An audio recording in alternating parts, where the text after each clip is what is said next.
I remember the last time, I don't know how many of you do, I can see one face over there who certainly remembers it. Simon Murdoch, who founded Book Pages, which was bought by Amazon.co.uk and became Amazon's UK business. We've got a lot of history already in this room. And we're starting all over again. On the way here, I walked through a park, and there was a couple sitting on a bench, young couple, very romantic moment. She was taking from him a little package, she opened it up, and there was a lastminute.com plaque in it. And it was obviously a romantic weekend in Paris or something, you know, with a tear beginning at the corner of her eye. And I thought, you are so lucky, because if they hadn't floated in March 2000, you wouldn't be going to Paris. They were the last people to get away before it all went splat. Well, here we've got some of the people who stopped everybody after lastminute.com getting anywhere, but they're still here, and they are now willing to fund your businesses, they tell me, every single one of them. So let me just take you through our we've got Daniel Reimer from Index. I've asked each of them to tell me about their proudest investments, and he tells me... Wait a second. Oh, no, sorry, you get to talk in a minute. I know VCs always want to talk first. I can use first. Yeah, right. Stardoll. Stardoll is Daniel's proudest investment. It involves 7-year-olds dressing up dolls. It's a kind of it's social networking for 7-year-olds, which I think is a pretty hot business. But he's also invested in Phone and Rebtel. I've asked him about the business model of Phone, and I'm expecting an answer someday. Fred Destin is from Atlas Ventures. I put down in my notes Gallic intensity. He leaned over and said, scrub out the word Gallic, I'm from Belgium. Well, the opposite, from Belgian intensity, the word of venture capital. He says his number one business, one of the two businesses he's most proud of are Daily Motion, which is, he says, the number 2 video sharing site after YouTube. Built on stealing other people's copyright, he freely admits, but he's pretty proud of it. And Capital IQ, which is a kind of Bloomberg light. I think that's meant to be a compliment. On my right, Simon Levene from Accel, who spent many years at Yahoo, 4 years at Yahoo, 10 years in Silicon Valley altogether, and he's very proud of having worked at Excite at home. And particularly proud of the fact that it only blew up after he left. But he's now willing to fund whatever you've got out there. And last but by no means least, George Coelho from Benchmark, who I probably you have seen at more of these networking events. He's always willing to put himself up in front of this kind of audience and deliver a withering put down to people who don't quite make it. But he tells me his proudest investments are Broadcom, Citrix, and Betfair. And I can say, as someone who lost a certain amount of money on the National at the weekend, Betfair is a fantastic business. So we're going to start, and I'm going to kick things off. We're going to have about 20 minutes to say, should we be any more confident this time that you guys are going to continue to reach into your wallets and back these smart young people's businesses?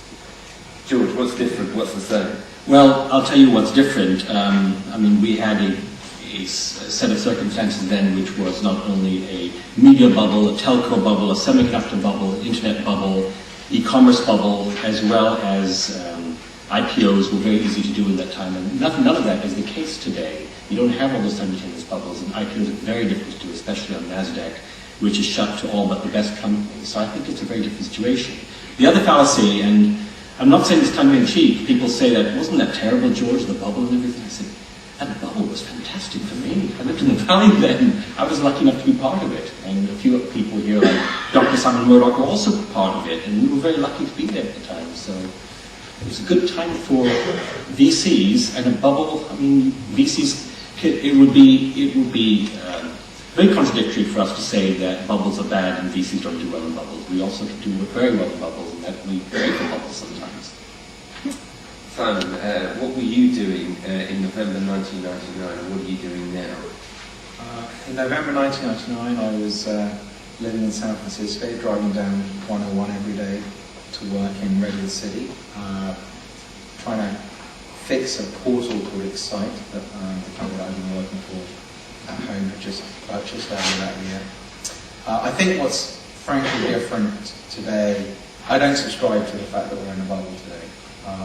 And I don't feel that it's at all like November 1999. What's different today is that the business models that underpin the internet are very robust. If you look at the top 10, 20, 50, 100 companies, whatever number you choose to pick, public companies that add up their market caps today, Google, Yahoo, eBay, Yahoo Japan, Amazon, etc. The combined total today is in fact much higher than in March 2000. And the metrics that underpin those valuations are entirely justified. These are companies producing real revenues from advertising that reflects the fact that all of us spend many hours online, and advertising follows eyeballs, and transactions that reflect the fact that all of us buy stuff online. So there's a massive change in consumer behaviour towards this new medium, and there's real businesses built on top of that. So I actually feel very good about the current set of trends, and what really characterised the time then was IPOs going out at $8 and rising to $80 in the same afternoon, and we're not seeing that today. So there's no public market euphoria. So I feel pretty good about investing in space. Fred, you just told me that you stopped going the first Tuesday when an entrepreneur arrived with a pitch and a glass of wine, spilled the glass of wine over you and continued his pitch. That is a true story. The pitches change. Are you looking differently at businesses? Are you looking at different things from startups now than you were looking at 5 or 6 years ago? Well, I think something that's fundamentally different is that at the time, everybody had assumptions about changing behavior. And you're essentially saying today there are 2% of the population on the web, and next week there's going to be 20 or 40. There's a feeling of revolution. And a lot of the businesses were fundamentally based on a disruption in the market. And I think that is actually what drove the bubble. I think today what we see is actually conversion metrics, things you can measure against. And so what we look for today is effectively a great level of consistency, precision in metrics. How much are you going to spend on marketing? How many users will you attract? How do they convert? Because you are in a mature market where you're looking for people who've actually got a business plan when they do 5 years. I actually don't think it's a business plan. It's really an understanding of their business model. And today you can measure that. And I think we're in a minor. I think I'm a macro in the next 6, 12, 18 months. So I'm actually not that positive on the fact that valuations will stay where they are, etc. But I think if you miss your business plan, you might miss it by 30, 40%. You're not going to miss it by a factor of 150, which is what happened last time around. So I'm much more, I'm cautious, but I think every entrepreneur should be cautious and plan for that. The market's been in expansion for 4 or 5 years. Cycles will do turn. But I think it's manageable now. I think you just make that part of your financial planning. And I'm expecting for people to come to me and say, I think there is a downturn coming in 2 years and I can take it because I've built my company in such a way that I can resist that. Danny, where do you think we're at in the cycle? Are you looking at the valuations of some of the companies that you've been in and thinking they could be heading south soon? I always think that, regardless of timing. I'm always aware of what's possible on the valuation. The reality is we're probably not the most valuation sensitive in the market. We actually believe in trying to find the disruptive plays, and we'll pay for what it costs to make sure that we get to work with those companies or build them from scratch or help build them from scratch. I think that it's an odd time. I don't think that history ever repeats itself, so we always can learn from the past. But my sense is there are elements of bubbles that that I definitely see. The fact that everyone's got a business plan today. Rather than want to join other companies, they want to pitch their own business plan. Many of the business plans are related to how do you create a marketplace for people to pitch business plans, which in of itself tells you something. The other aspect is obviously that companies are able to justify very significant acquisitions without any retort from the market. And clearly, there are reasons for that. They can be strategic, use their wallets in very effective manners and make it very difficult for anyone else to compete. Notably, YouTube and DoubleClick by Yahoo in the past 8 weeks, they've spent $5 billion of cash, and no one's giving them any issue about that. I mean, ironically, Microsoft is bringing them up to justice for antitrust issues. The last time that happened, I cannot believe. In November 1999, I was in San Francisco, and I was working for an investment bank that had taken Netscape public, and I was just so bloody ecstatic that we finally were able to sell Netscape to AOL.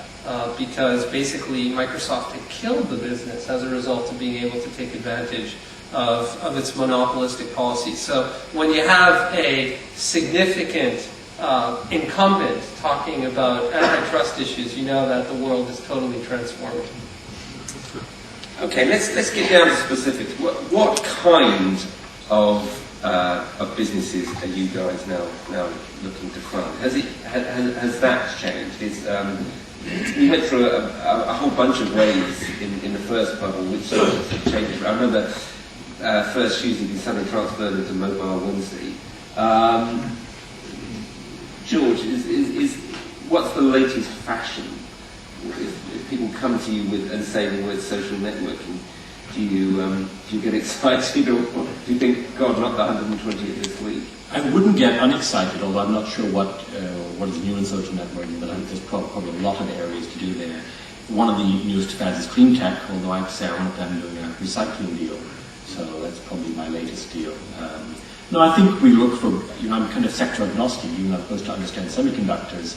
I've got more internet and software companies than semiconductor companies, so I think your rockstar intro, I failed as a rockstar, so I can become a VC, basically. It's actually a true story. Danny knows that. But I think good ideas and good people is probably what I major in, rather than looking at specific sectors. I don't know that much about all these things, actually, but I think I'm pretty good at picking some good people. I've never heard a VC say he looks for bad ideas and bad people. I mean, are you saying there are no fashions? There are plenty of fashions, but I'm not good enough to pick all of them. Momentum is part of the whole experience, but you pick good people and they pick the right time and place and execution and everything else, and they pick the fad, hopefully, or you're part of a fad if it needs a fad in order to raise further funding and become a company. But just following fads is by itself not the way I prosecute business. Now, what I've been hearing in recent weeks is that one of the problems in London is that the huge private equity boom has actually started starving money for startups, that a lot of these businesses are just too small to attract money. Is that true, Simon? Well, I think there's different kinds of money, and you have to be very careful about segmenting the market. The venture industry, to be very clear, looks for very big outcomes. So all of us, our firms are designed and structured to create billion-dollar companies. And if you're putting together a business plan or a business where you're going to be very satisfied selling your company for $10 to $50 million, that could be a great outcome for you, the entrepreneur, if you own a big slug of the equity. But that's unlikely to be worthy of our time, effort, attention, unless we think there's a real breakout potential. And so for those kinds of opportunities, which there are now plentiful, a different kind of financing is appropriate, either self-financing, you go to your grandma or your uncle, or perhaps the angel community can, I think, be very helpful. And there are lots of entrepreneurs that I meet that I don't think what they're trying to do and their own expectations or ambitions match the venture community, but who have a great idea and should take on board some external financing and go build their company and sell it and live happily ever after, go to the beach. So the bubble as such, just to go back to the earlier question that you asked, is not that valuations are crazy, it's that some of those ideas that really are going to be nice companies but not so big companies get overfunded and someone writes a check for $5 million or $10 million, and that then creates a trajectory for the company where the entrepreneur feels very good about themselves, feels they are on track to create a multi-$100 million company, but the company really never had that potential. So there are very few, when you actually look at the exits, you analyze exits not just in the internet business, but in all different sectors. Companies built that sell for more than $100 million, $250 million. You can go through the different segments. And that's really what we're looking for. It's a pattern recognition business. And what entrepreneurs are looking for ultimately is an exit for themselves that may or may not be such a big outcome. So that's, I think, the trick is to align yourself with the right kind of capital, the right kind of investor group. Fred, have we in London actually got it? I mean, there's been a certain amount of comment that there's some smart people just basically upping sticks and heading to Silicon Valley, doing things on the West Coast that maybe they could have done here if those mean old VCs had been a bit more kind of forward thinking here. Is London still lagging behind? I might not get too many smiles, but I think to a certain extent people have to stop complaining. We have an ecosystem that functions. It is not as broad as Silicon Valley, but it's probably the second best in the world, and there is plenty of ways to build your business. I think we have a real problem still with the angel community, which is not broad enough. But if you can't find your angel locally, nothing stops you from going to Web2 in the US and trying to build these virtuous circles of entrepreneurs globally. There's some great ones in Germany, some great ones in France. You can kind of piece it together. But I do think the community a little bit has to start realizing that, yes, it's expensive, but there are a bunch of VCs at the early stage. I think all four of us do seed, not many, but we do seed. We do certainly do early stage fundings. It's much easier to find engineers here than in the Valley. There's actually some very strong engineering talent. And the debate to a certain extent is not so much London versus the Valley. I mean, all these companies have to be global from day one. And you have to build yourself in that way. So I personally have found that we have no problems finding good entrepreneurs. We do deals, we do help these companies grow, and it's a good ecosystem to do it. If you're in the Valley, you're competing for engineering resources with Google, Yahoo, eBay, Microsoft. It's very tough. So I think it's easy to think the Valley is better and the VCs are more open, but I do think it's a functioning ecosystem. I've worked in the Valley, I've worked here. I think we have critical mass with good people, good second-time round entrepreneurs. I think we should just, to a certain extent, stop complaining, build the companies. We can make it happen. We should stop obsessing about the Valley. Yeah. You've struck a chord there. Do you obsess about the Valley, or are you happy here? I do obsess about the Valley, and I'm happy here. I don't feel like I'm giving you a straight answer. I obsess about the Valley because the Valley is the best environment to create companies in. And that I think that when you're building businesses out of Europe, you have to be paranoid on a global basis. So I spend a lot of time worrying about what our peers are doing in Silicon Valley and how to position our companies, because as Fred said, we have to compete on a global basis against what these guys can drum up in an afternoon. They can assemble teams. And the web has obviously made your competition one click away, one website away. So regardless of what industry you are, it's very, very, very easy to understand what your competition is doing. So I obsess about the Valley. But no, I'm super happy to be doing what I'm doing in Europe. Index invests across Europe, and our feeling is that there are a lot of benefits. One of them is there's just no groupthink that occurs in Europe. You don't have the same notion of actually seeing one model that works in a small environment and everyone replicating that idea. People have very innovative, very original ideas here, and I think increasingly want to go for big outcomes, like Simon was talking about.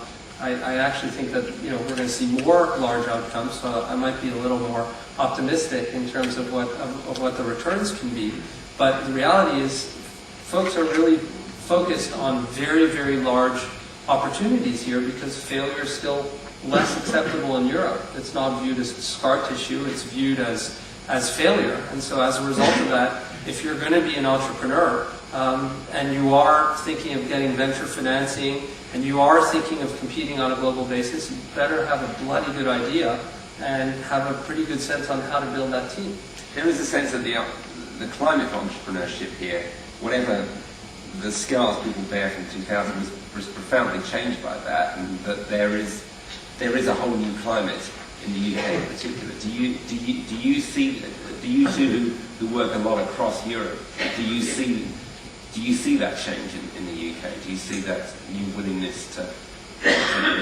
I think it's happening. I mean, I actually think that a couple of recent exits, recent successes, have actually spawned, such as Skype, such as Betfair, such as Kelku, have actually spawned a lot of enthusiasm about creating things, because not only were those companies demonstrate the ability to create true businesses, but the entrepreneurs who started them have not held still. They've actually carried on and started some really interesting new activities as well. And I think, success breeds success.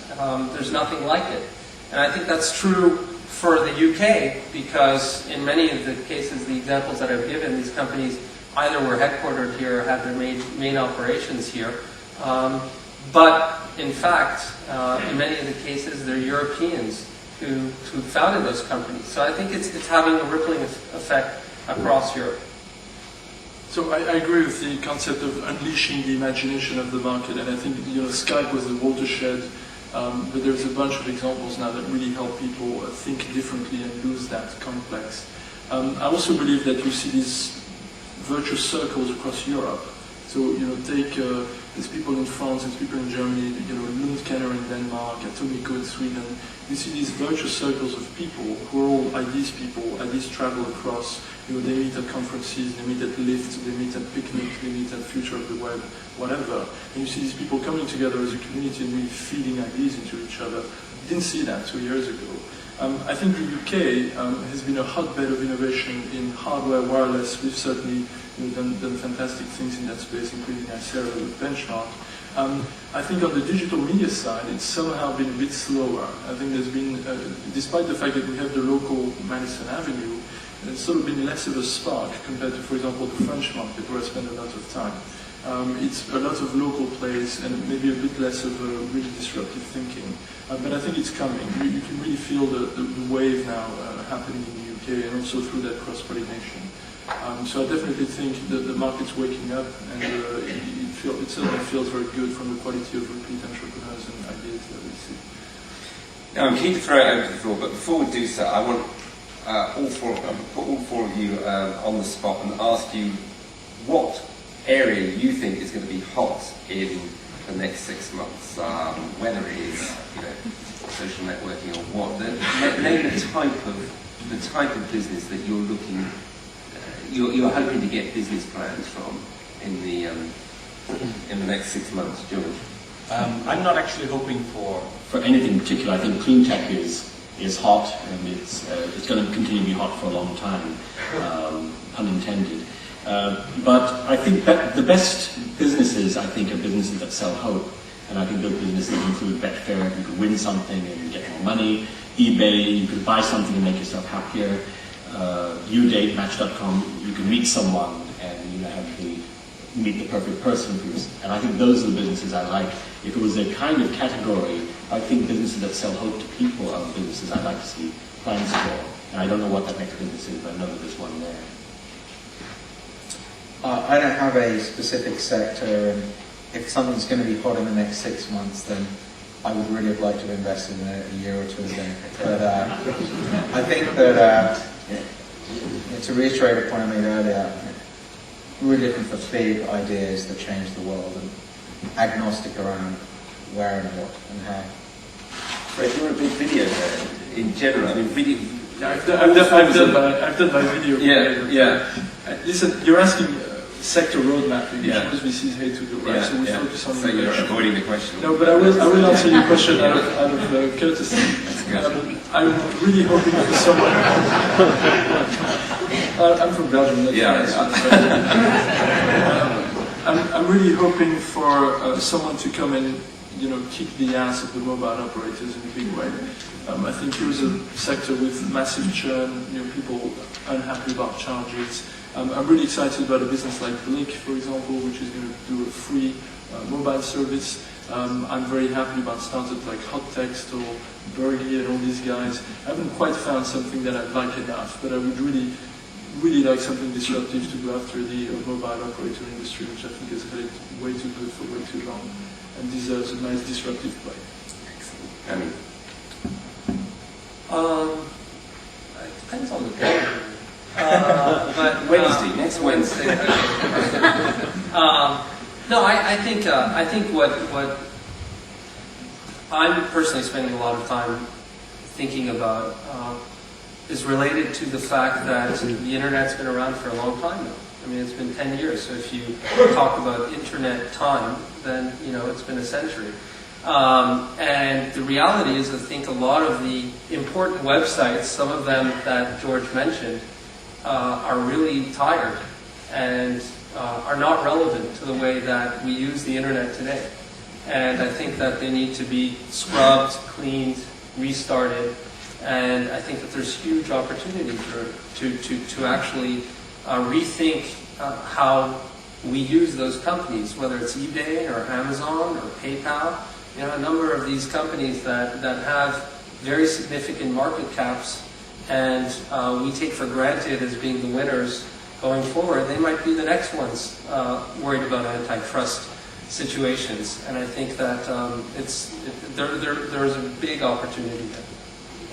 Great, that's where we're at. Now it's up to you. Now I've got a little bit of an instruction here about technology, which I have to read to you. Each pair of seats, follow this very closely, I will say this only once, has a mic.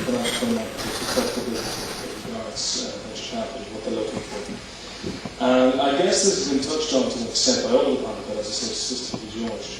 What do you think are the social fundamentals, the fundamental social dynamics that will dictate what will be or will not be a successful web or technology-based business in the next 10 to 15 years?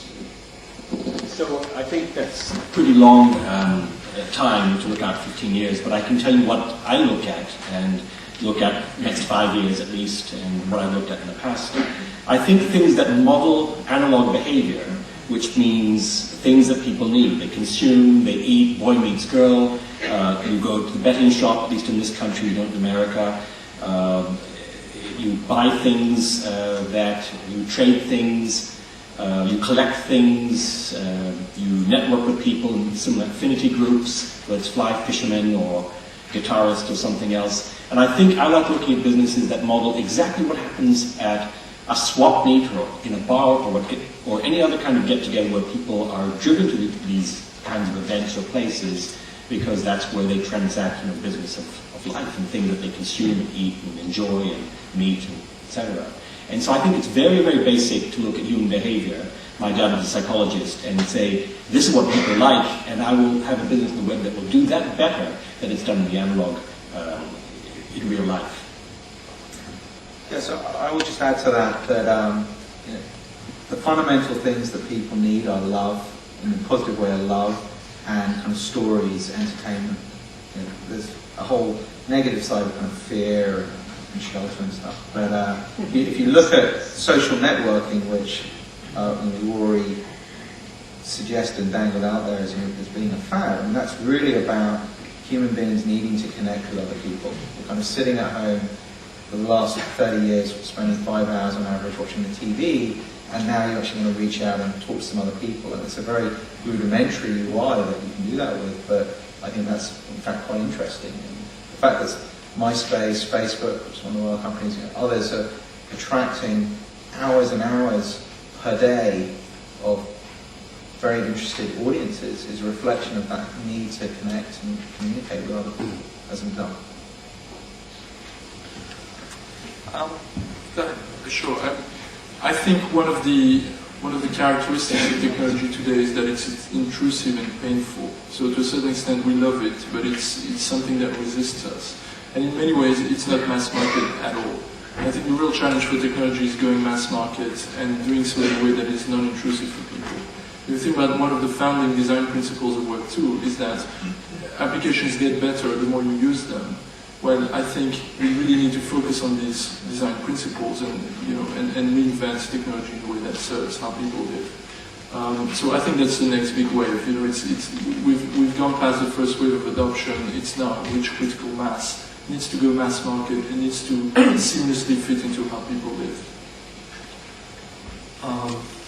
So I think a couple of things I'd throw in as well would be one, free seems to work on the internet. People like free. And it doesn't mean that you can't build a business model around that. It just sort of means that the preliminary business model has to assume that if it can be delivered in bits and bytes, it has to be free. And then you have to build a business model on top of that. So that's an intellectual challenge. That's a lot of fun. The second part, I think that there's maybe it's a little less it's a little less well, let's put it this way. Voyeurism, I think, is a very big element that folks on the internet really participate in. The ability to understand and see what your neighbors are interested in, what your peers are interested in, that seems to be extremely valuable. And everyone wants to be an entrepreneur. Everyone wants to make a buck in the whole stream of networks that have been created on the internet. So I think those are other elements that we look at. The great thing about the internet, though, is, and this is different from 1999, is you don't need a lot of money to see what works or not. You don't need angels. You don't need VCs. You can probably take out a loan or trade some stuff in, and you can start a site, and you can test out your idea, and if you get a lot of traffic quickly, then you know you're onto something. The guys that we backed and paid a lot to invest in, called Last FM, which is a music site that was based out of London, three sort of kids. They didn't take any money. They actually put in 50,000 euros that they all collected from in different ways and threw out that site on the internet, and lo and behold, they got traffic and built it from there. So we always say, hey, if you have a great idea, stop talking to us about the business plan. Put it on the net. Let's see what the results are, and let's see how we can build it from there. At the back there. You're most proud of. But assuming you will learn from mistakes, which investments you're least proud of, and what do you learn from them? That is a good question. My philosophy is to, as much as possible, learn from others' mistakes and make different ones yourself. But personally, with some of the money that I'd made from the last bubble, I reinvested it as an angel in a number of different companies. And the mistake that I made, I think I made a dozen or so small investments in various companies. Most of them were friends of mine. I thought, these are people I trust. A couple of them were somewhat embarrassed when it all went down the toilet within 6 months. But so there was a little bit of friction from that. But the learning from that, in a funny way, was two of them in the end came good and paid for all the rubbish. And so in a good way, friendships were strengthened by guys that really came through. But there were also a couple that were fractured by folks who didn't behave so well. So don't invest in friends? No, I think do invest in friends, but be prepared to lose a couple along the way. Don't be here invested in Blue.com. George, any failures at all? Oh, there are plenty of failures, sure. I mean, they're eclipsed by all the good things I was lucky enough to do. But I think one of the big things is probably pretty self-critical. I came from a culture at Intel where I was for a decade that we post-mortem anything that went wrong, and sometimes things that went right too. And it could be a state visit from China and went wrong in the barbecue, and we post-mortem that and figure out what went wrong and how can we do process improvement, which I got very used to doing. And one of the big post-mortems I did last year in a business that actually didn't sell for anywhere near as much as I thought it would after 4 years of struggling was the board, of which I was one. We did everything right in this business. We did much too late. We made all the right decisions way too late. Closing the subsidiary, moving the technology team, doing a new product, stopping selling the old product, changing the CEO, and we screwed the business up too. We had a chance to build something great there. We wasted a lot of money, a lot of time messing around and not being true to what we knew, that it's not working, which means you have to have this discipline to say it's not working, post-mortem it, and move on and change things, and change them pretty radically and pretty brutally. I think there's another business where there was fraud involved. It's very hard to find fraud in a business, but knowing the guys and they spent time in jail afterwards, and they're still friends of mine. Well, they're wonderful bon vivants, and they were very open to me. This is Lernout and Houseby. Joe Lernout and Paul Houseby, and I wish we could have sold at the peak, but we were locked up. And then there was scandal in the Korean subsidiary and everything. And they came and saw me afterwards and said, "George, we made some mistakes." I said, "I know you did." Wasn't that a Belgian? Yeah, it's Belgium, in fact. But not from Bologna, from Flanders. I'm trying to joke. I take ownership. It's confession time, friend. I think there are two things I've learned. One is don't ever spend, when you're in a startup situation, don't ever spend money until you know exactly what you're doing with it. I mean, I've never been in a situation where we said, "Damn, I wish we'd spent more cash last year." I mean, there's a few times when you want to accelerate the business, but only do that when you know how you're going to use the money. Raising venture money is expensive, it's dilutive, it's painful. Use it wisely and really take your time. There is no such thing as a market that disappears after 6 months. Hone your model, learn, hire the right people. Speed is important, but it's not everything. The second thing is, if somebody is not going to work out, they're not going to work out. We've never taken out a CEO too early. Sorry, it's always too late. If you hire somebody and they don't work out, take them out. If you hire a VP sales and they're not the right person, and after 2 or 3 months, this is not school. You're not there to teach people. You're there to build a business, and it's hard work. Take them out. That's the second thing I've learned. It's hard, and you're going to be hard over time, but by God, it's the best thing you can do for your business, in my opinion. Sorry, are you that ruthless? Are you... Also, I can dodge the bullet of talking about business. No. First, I can tell you about how ruthless I am. My biggest mistake. The biggest mistake, well, the most flamboyant mistake, was investing in a company that sold to what I have termed the $1 billion bonfire, which was Webvan. So we invested in Home Grocer with Kleiner Perkins. This is before I joined Index. They were way too sage to actually make that investment, and we decided to sell to Webvan, which was backed by pretty much everyone that I can think of in the Valley. Oh, thanks, Danny. I didn't mention it. And that was an incredible situation where I just remember that we were losing at one point $1 million a day. And we turned out it was pretty ridiculous. And I think the biggest mistake there was that we were clearly there were a lot of mistakes, a huge number of mistakes. But the biggest learning from that investment was, and it sounds pretty obvious when I'm going to tell you this, is that we were replicating the same mistake in multiple geographies all at the same time. That would be unbelievably expensive. That sounds like Blue.com. Yeah, I'm sure it's very similar to Blue.com. But Webvan, the whole idea was to go big, go strong, and build a sort of Tesco-like home delivery service throughout the United States through a hub and spoke approach, and so that's what we did.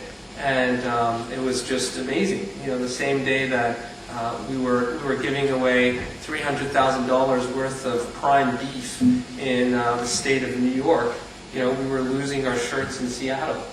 So it was just an amazing story.